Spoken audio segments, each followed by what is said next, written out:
Because it ain't football season without the Athletics, Matthew Barrows. And as we welcome in Matt, I was trying to figure this out, Matt. And by the way, welcome in. Hi, how are you? Oh, hi, guys. What's going on? So my night show started in 06. And I'm pretty sure you were a regular guest in 06. So is this year 18?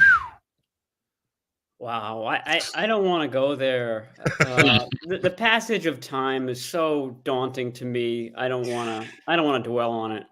Oh, wait a minute. They fired me for a year. It's year 17. We're all younger. There you go. I forgot. Thanks. Okay. That's 17. Happy memories. Our radio relationship is not yet an adult and can't vote. So there you go. We're still kids, Matt. That's right. That's right. I can't, the thing is, we got a double dose of Matt today. And my problem, Jason, is is there even anything going on? Nothing, with the no Niners news related stuff. Yeah. Let's actually, all jokes aside, obviously, let's start with the first part, the most important part, even though there's a ton of 49er news over the weekend. We were all incredibly shocked, saddened, and many, many other words to hear about their rookie, Ricky Pearsall, first-round pick out of Florida. I know we all agree, because we're all humans, that football is irrelevant when it comes to this, but he is a San Francisco 49er, shot in the chest, which sounds horrific, and it was, but about as we were saying earlier, as good an outcome as you can hope for when you hear somebody is shot in the chest. Walked to the ambulance, is on the PUP list, out at least 4 games. Matt, you're around the team. It's one of the biggest reasons we love having you on, because you know these guys. You're around them all the time. How is the team in general with this, besides shocked and everything else? I mean, I think it's a lot like what you just described. It's the initial shock, but then an outpouring of relief afterwards. And someone being shot in the chest, that's the worst thing ever. But the fact that he walked away from it and presumably is going to be fine, I think it just sort of adds to this sort of positive vibe that they're feeling this week. That, the reality of that might wear off, but I think that was the initial reaction to it all. You're right. I mean, shot in the chest, through the chest, bullet exits, doesn't hit any major arteries, doesn't hit any major blood vessels, and he's released less than 24 hours. I think that's a really rare thing. In talking to some trauma docs, that usually doesn't happen. Yeah. The fact that it's the right side of his body, much better than the left side, where your heart and all the arteries and valves and things related to the heart are. So I mean, terrible, tragic event, unlucky event in that regard, but the way it all played out, extremely lucky. Matt Barrows joining us through Stockton Honda. So, Matt, want to ask about the actual situation. I know this is still like a police investigation, and they're still trying to figure out everything that happened here. But what do you know about Pearsall in this? Where was he trying to break this up? Was he in the wrong place? Like, kind of just a little more details on what actually happened. Yeah, he had been at the Cow Palace signing autographs. I mean, they had the weekend off like everybody else in America. So this was on Saturday, and then after that, which I guess was late morning, noon, he goes downtown to Union Square, which we all know is lots of shops, lots of shopping, and I think that he was doing that shopping, coming out with shopping bags, and somebody saw that as an opportunity to make a quick robbery attempt, and Pearsall wasn't having that. Matt Barrows of The Athletic joins us. Bringing it up first, it's the most important 49er story of the weekend amongst a lot of important stories. The problem with bringing up Ricky Pearsall first is that you have to segue at some point to things that are far less relevant than a young man's life, but that's what we will do with respect to Ricky and what happened. And let's go to, obviously, there's 3 huge pieces of news for the Niners over the weekend and today. Let's start with probably the third biggest, I guess, so huge, and that is that Christian McCaffrey, from what I understand, cleared to practice today, Matt. Yeah, they actually haven't had practice, so we'll have to wait and see. But that's been the plan. That he and several other guys, Jawan Jennings has been out, a few others is back at practice, and obviously that's going to be huge for this team. It's going to be huge for all those fantasy football players who took Christian McCaffrey with that first pick. I know that they've been waiting on this day for a couple of weeks, depending on when your draft was. But yes, I mean. That's a big part of it. He's been running on a side field the last, I don't know, I want to say 2.5 weeks, and has looked good. I think this is done out of abundance of caution. This is a calf injury. Calf injuries are tricky. They can turn into something that lasts months and months. I think that the 49ers saw this happening in early August and didn't want to make it into something that is prolonged. So they were very cautious with him, and he should be back this week. Any reason to believe, Matt, next Monday, would he have any limited reps, or do you anticipate him to be 100% full? I don't anticipate him being limited in any way. I do wonder whether the 49ers will consciously try to limit his reps a little bit last year after a lot of reps or this year after a lot of reps in 2023. There were some games where he was playing 100% of the snaps, which is rare for any tailback in the NFL, much less someone who's starting to get up towards 30 years old and has a lot of mileage on him. So I think that should be something that they're conscious of this year. Jordan Mason, in that regard, I think has really been one of the storylines, sort of under the radar storylines of the spring and summer. I think he's won over the coaching staff more so than he did last year. So I think that there's more of a sense of faith in him that he can get some of those kind of crunch time reps that maybe they were hesitant about giving him in the past. So I think that's good. Isaac Guerendo is there as the third tailback. So that's your depth right there. Mason and Guerendo. That's where I was going to go, honestly, was Jordan Mason, and the fact that, Matt, as you kind of mentioned, they seem to have a ton of confidence in this kid, especially with Elijah Mitchell now out for the year. So it'll be interesting to see, as Matt mentioned, that workload on Christian McCaffrey as Matt Barrows of The Athletic joins us. So as we get into the weeds of the holdouts and signings, with both Brandon Ayuk signing last week and Trent Williams looking like he is veering towards an imminent signing this morning. We talked often, Jason and I, Matt, of Deebo Samuel, of Nick Bosa, and how it seems rather, I don't want to say regular, but this seems to be a thing with John Lynch and the Niners and everything, that every year now there's somebody holding out, and I'm curious from your point of view, was there anything different about the Ayuk and or Williams holdouts as opposed to Bosa and Samuel? And I'm not talking about holdout to holdout, just did they feel the same? Did they feel a little more serious or less serious to you? I mean, to me, the Bosa and the Williams one were similar, where, in both cases, the 49ers were certain the guy was going to report, and they were certain that he's going to report in good shape. The 49ers always kind of rave about Nick Bosa's offseason workout regimen that he does with his brother Joey in Fort Lauderdale. So there was never any real worry about that. I mean, obviously it started to get toward crunch time in that regard. He signed the Thursday before a Sunday opener. And Trent Williams is coming in a little bit earlier than that. But I mean, I think it's the same vibe that, okay, this guy doesn't need a full training camp to get ready. He can come in the week before the game and have a good season. So I think that they're similar in that regard. The Ayuk situation was all over the map. And that was sort of the lament from the 49ers. They wanted to get this done early. To me, all the trade stuff that was happening in, what was it, mid-August, first 10 days of August, to me, it was designed, it was almost calculated on the 49ers part to force Ayuk into making a decision, because he had been all over the map. Do you want to be here? We think you do.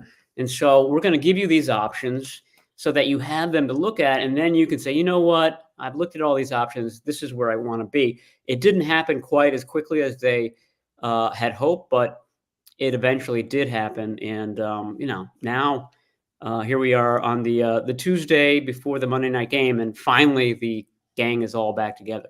Yeah, and on the Ayuk thing, Matt, it seemed like, and you'd know better, didn't they basically end up at about where the Niners proposed the first contract with them? I mean, how close were they in the numbers from the end to where they were at the beginning? Well, the beginning was a proposal in May that was around $26 million a year, and we go back 1 month from that. Back in April, the Lions did a deal with Amon-Ra St. Brown that was for 30 over 4 years, probably really only 28 over 3. And then that fourth year is a little bit wonky. But when that came out in April, everybody said, okay, you know what? That's probably the deal that seems right for Brandon Ayuk.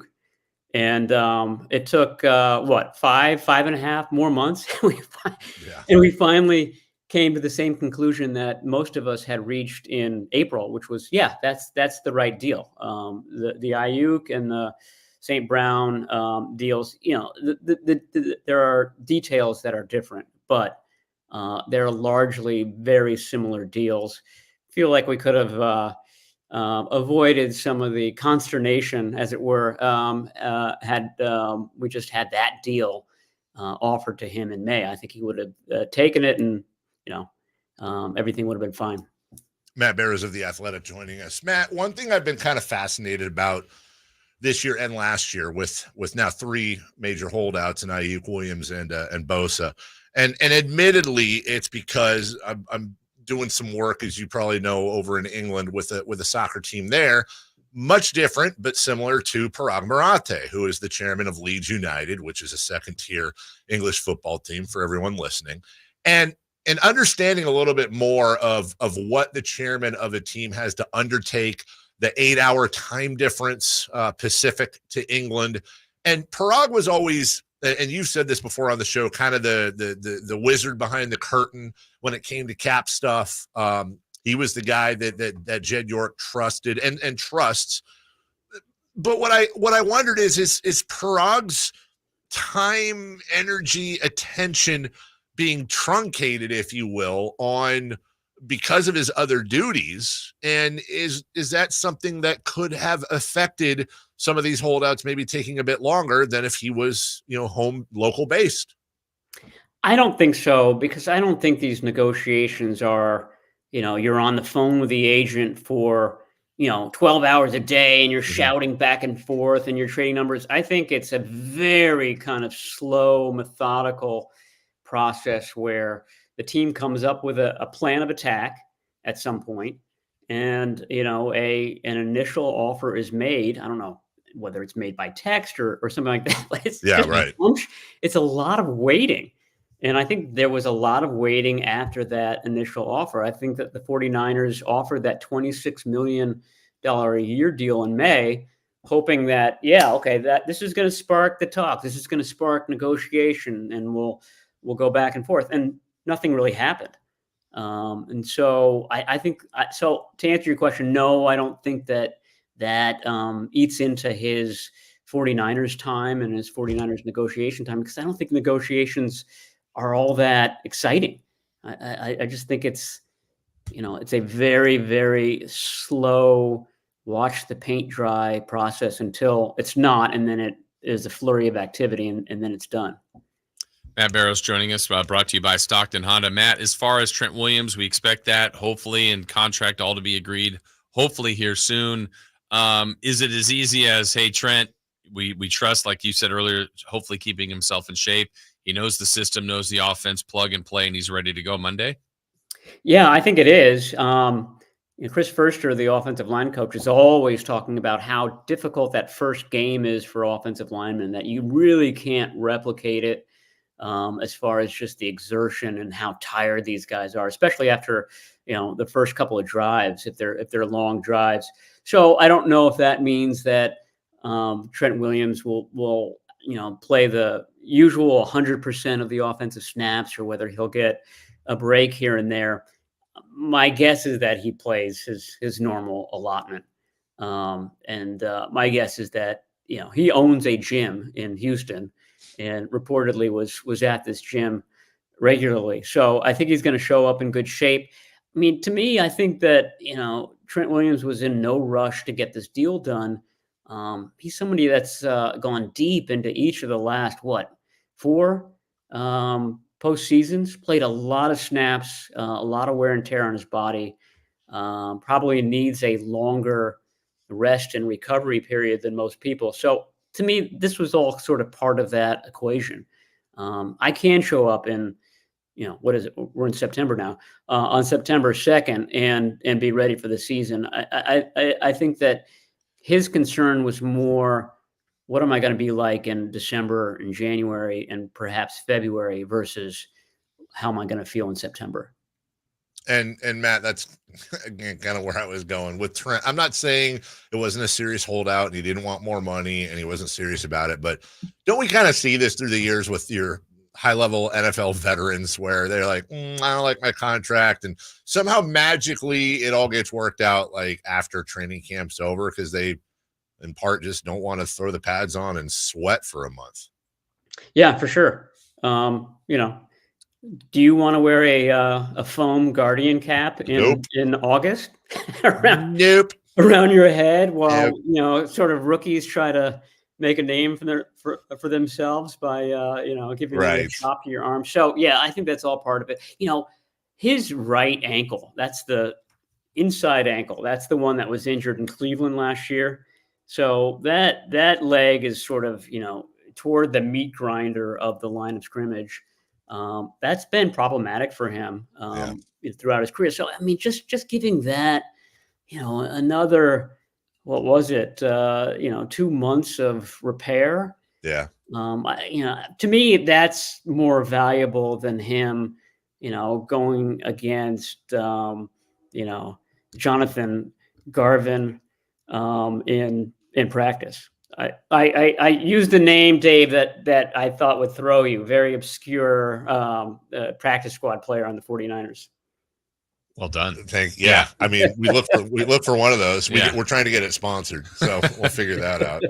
Matt, as the season is basically here, one of the favorites again. Look, this team should be good, but there's always question marks going in. What are some of yours? What do you think some of the Kyle Shanahan's questions might be that he hopes to get answered as soon as Monday against the Jets?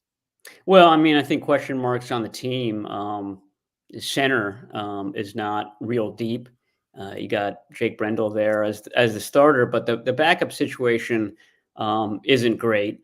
As far as Monday, I mean, Brandon Ayuk is a bit of a question mark. Your question about does Trent Williams play his usual allotment of snaps? If that question is about Ayuk, I would say no. I mean, Ayuk is known on the 49ers as, having the best stamina, can go 100% on just about every snap of the game.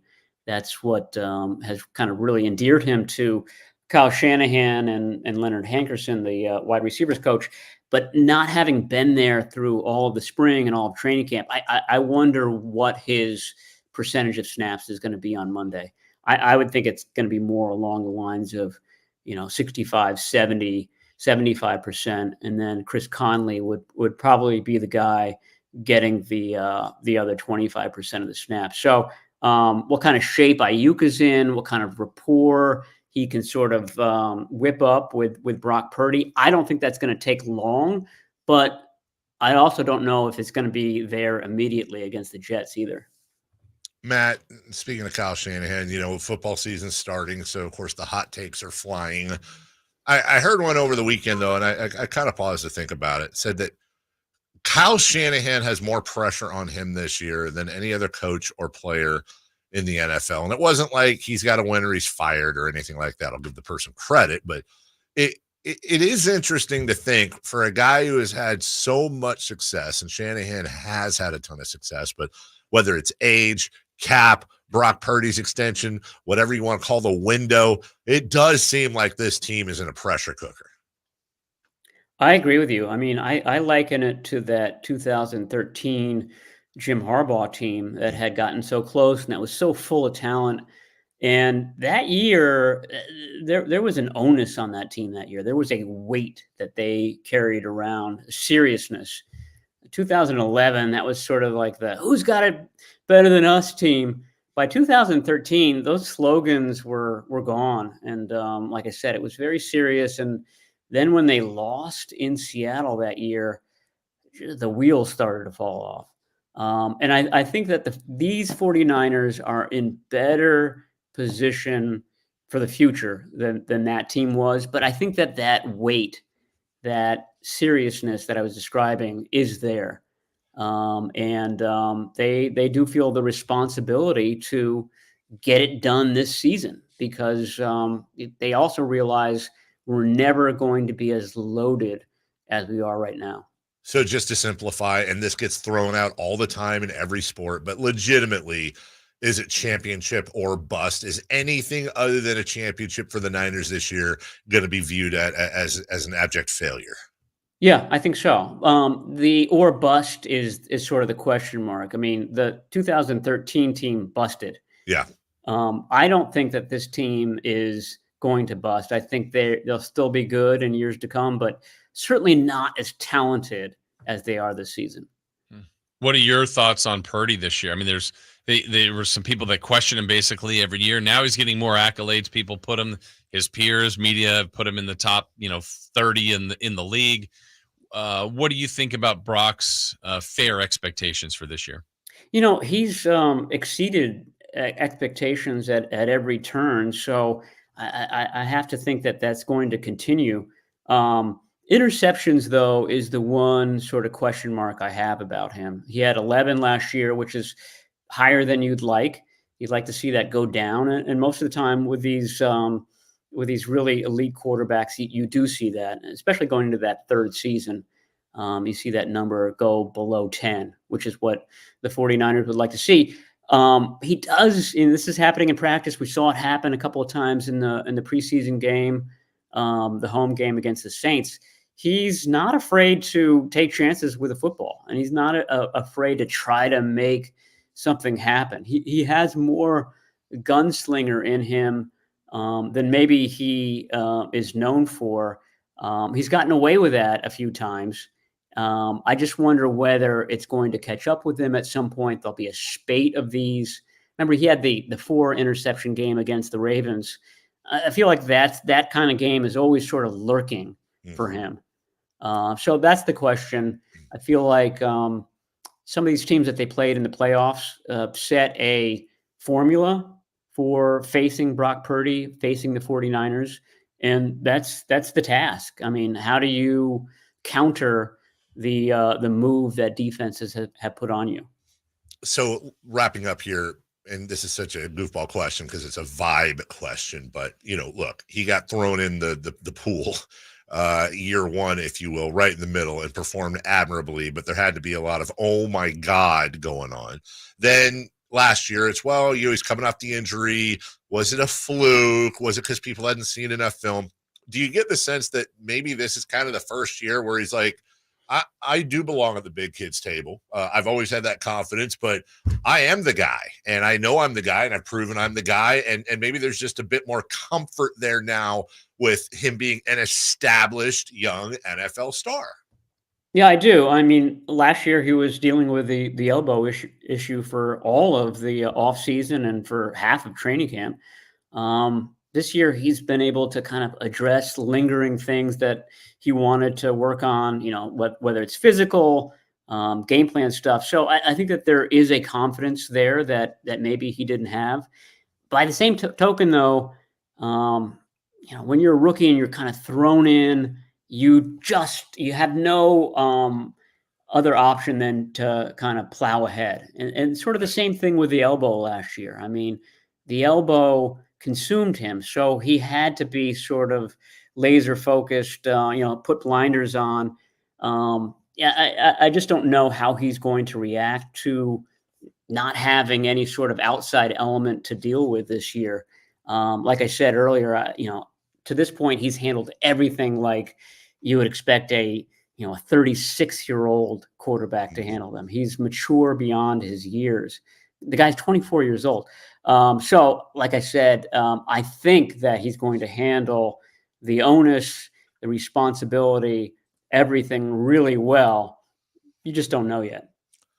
Well, if I'm doing my math right, I believe that in his first year, when we almost lost Matt, when he was choking live on air, he was choking live on air. I believe, if my math is correct, Brock Purdy would have been either in kindergarten or first grade at a fresh face, 6 years old. So, Matt, the end is closer than the beginning for you and me, but yes. You know what? Onward and upward, my man. We are so excited to have you back. I'm glad I survived that so that I could witness the Brock Purdy years. I mean, I'd be sad if I hadn't.